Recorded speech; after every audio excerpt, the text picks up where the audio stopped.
اللہ فرماتے ہیں ان اللہ مع الصابرین، کہ میں صبر کرنے والوں کے ساتھ ہوں۔ صبر کہتے ہیں پی جانے کو، سہ جانے کو، برداشت کرنے کو، یعنی دنیا میں کوئی غم آئے، کوئی پریشانی آئے، کوئی ٹینشن آئے، اس کو انسان یہ سوچ کر برداشت کر جائے کہ یہ بھی دنیا کے قوانین میں سے ایک قانون ہے۔ یہ اللہ رب العزت کا اپنے بندوں کو آزمانے کا ایک طریقہ ہے۔ اس لیے تو اللہ رب العزت نے فرمایا نا کہ احسب الناس ان یترکوا ان یقولوا آمنا وهم لا یفتنون، کہ لوگ یہ گمان کر بیٹھے ہیں کہ وہ کلمہ پڑھ لیں گے اور ان سے آزمائش نہیں کی جائے گی، بلکہ کلمہ گو کے ساتھ، کلمہ پڑھنے کے ساتھ ساتھ بندے سے آزمائش بھی کی جائے گی۔ انسان کے اوپر پریشانیاں بھی آئیں گی، ٹینشنیں بھی آئیں گی، مصائب بھی آئیں گے، جانچا جائے گا، پرکھا جائے گا، دیکھا جائے گا کہ یہ بندہ واقعتاً اتنی بڑی جنت کا استحقاق بھی رکھتا ہے کہ نہیں رکھتا۔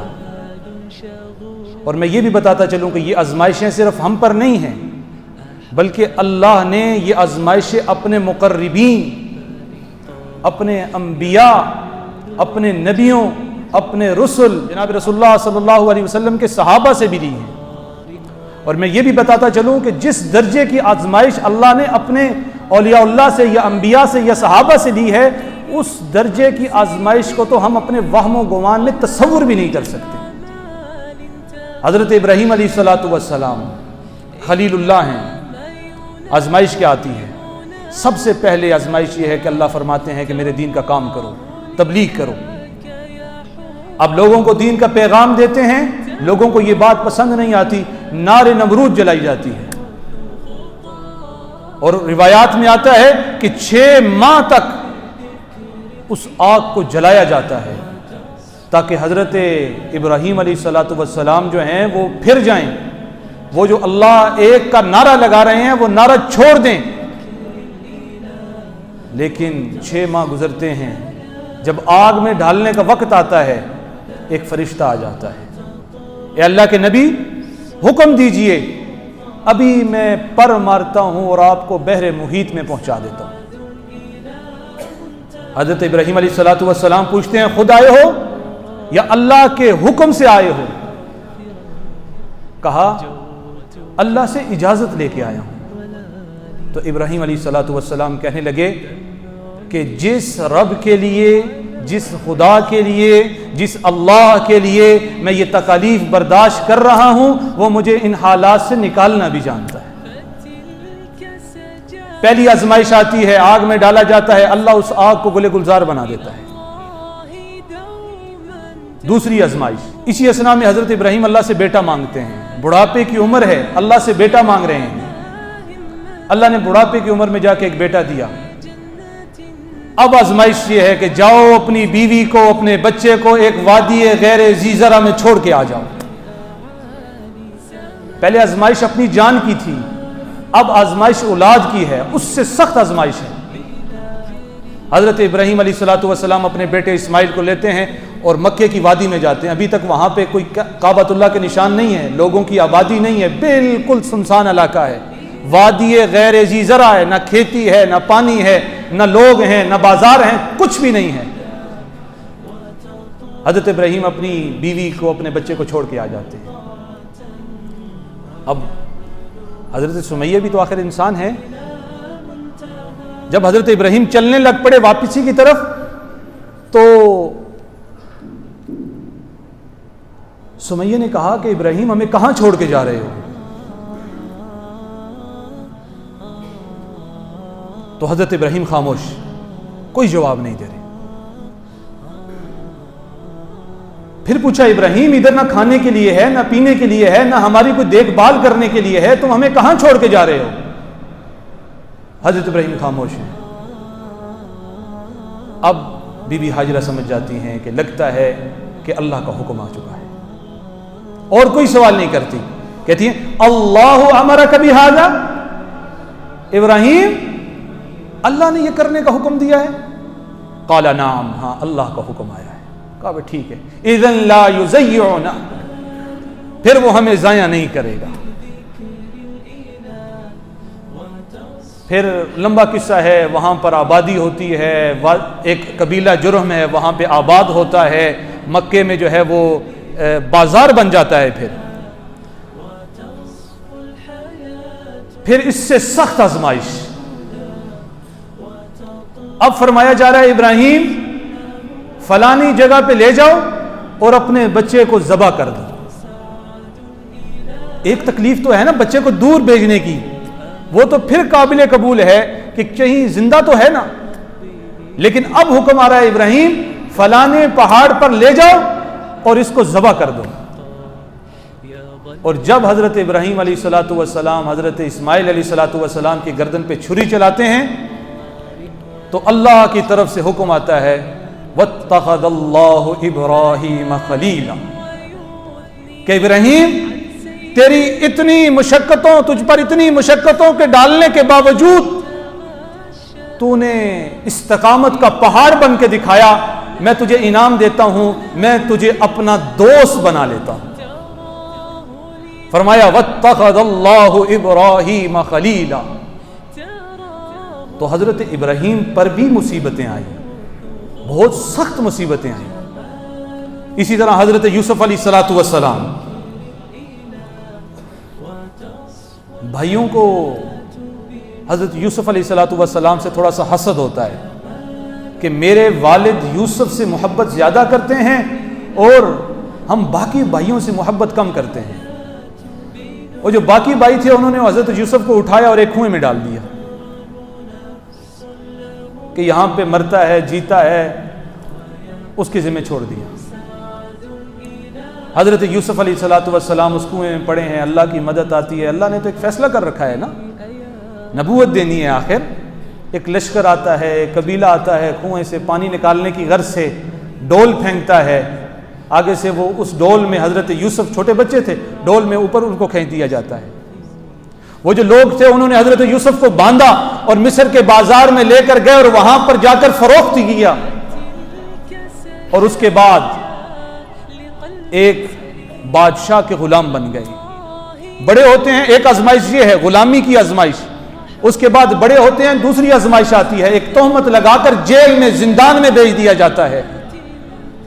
لیکن ان سب تکالیفوں پر، مصائب پر جب وہ استقامت کا اظہار کرتے ہیں، جمے رہتے ہیں، ڈٹے رہتے ہیں، تو اللہ رب العزت حضرت یوسف علیہ السلام کو مصر کا گورنر بنا دیتے ہیں۔ اب وہی بھائی جو حضرت یوسف علیہ السلام سے حسد کیا کرتے تھے، اب ہوتا یہ ہے کہ حضرت ایک وقت آتا ہے، لمبا قصہ ہے، آپ نے سنا ہوگا کہ مصر میں پوری دنیا میں ایک قحط پڑ گیا، کھانے کے لیے کچھ نہیں، پینے کے لیے کچھ نہیں، اور بھائی آتے ہیں اور کہتے ہیں ہمارے گھر میں کھانے کے لیے نہیں، ہمیں کچھ کھانے کے لیے دے دیں، بلکہ ابھی پتہ ہی نہیں ہے کون ہے، بھائی پہچانتے نہیں ہیں، یوسف پہچان جاتے ہیں، اور جب پہچان کے اپنا تعارف کرواتے ہیں بھائی گھبرا جاتے ہیں، کہتے ہیں لا تثریب علیکم اليوم، آج کوئی پکڑ نہیں، سب کو معافی ہے۔ وہ اپنا قید میں جانا بھی بھول گئے، وہ اپنی غلامی بھی بھول گئے، وہ اپنے اوپر اتنی بڑی تہمت جو زنا کی لگائی گئی تھی اس کو بھی بھول گئے۔ پھر اللہ نے کیا کیا؟ مصر کا گورنر بنا دیا۔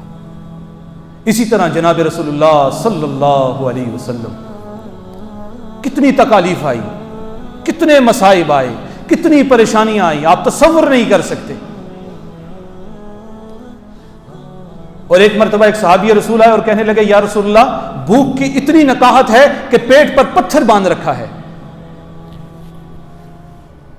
تو رسول اللہ صلی اللہ علیہ وسلم نے اپنی قمیض مبارک اٹھائی، پیٹ کے اوپر 2 پتھر باندھے ہوئے تھے۔ کتنی سخت آزمائش ہے۔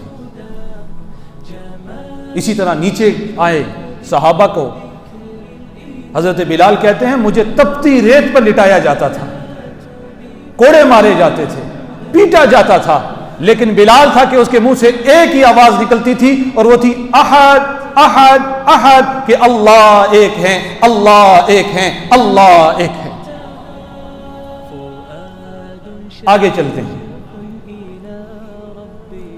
یہ سب واقعات سنانے کا مقصد یہ ہے کہ ہمیں پتہ لگے کہ ہم سے زیادہ تکالیف بھی لوگوں کو آئی ہیں، ہم سے زیادہ پریشانیاں بھی لوگوں پر آئی ہیں۔ بہادر شاہ ظفر ہے، وقت کا بادشاہ ہے۔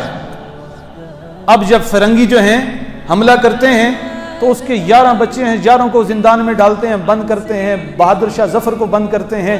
ایک دن آتا ہے، فرنگی بہادر شاہ ظفر سے کہتے ہیں کہ آج میں تمہاری دعوت کرنا چاہتا ہوں۔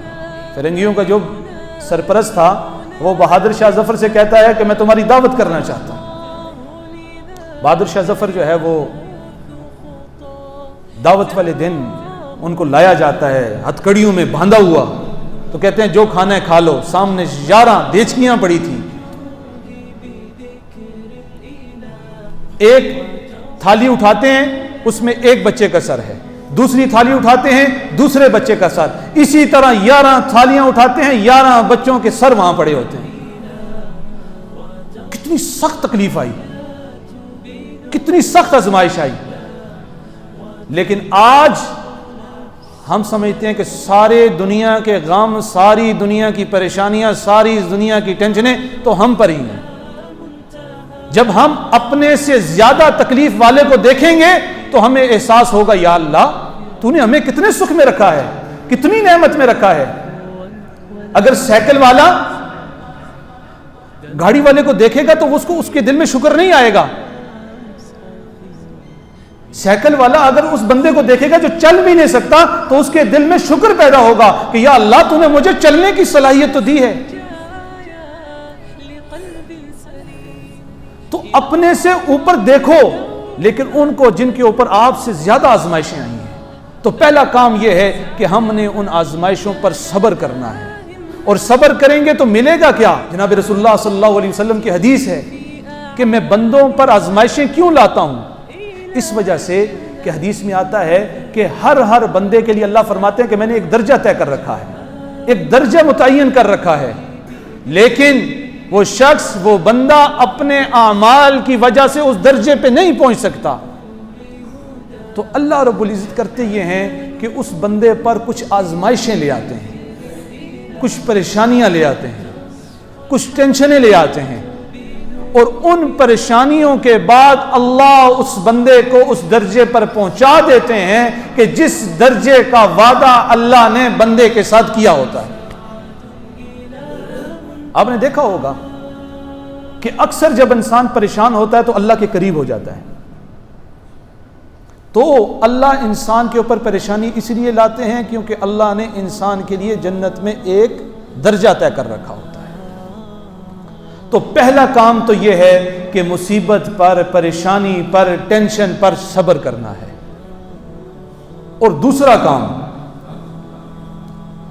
اگر یہ پریشانی دنیا کے کسی بندے کی وجہ سے آئی ہے، کسی شخص کی وجہ سے آئی ہے، وہ بھائی ہے، وہ گھر کے افراد ہیں، وہ رشتہ دار ہیں، آپ کے کولیگ ہیں، کوئی بھی ہے، آپ اس کو معاف کر دو، درگزر فرما دو۔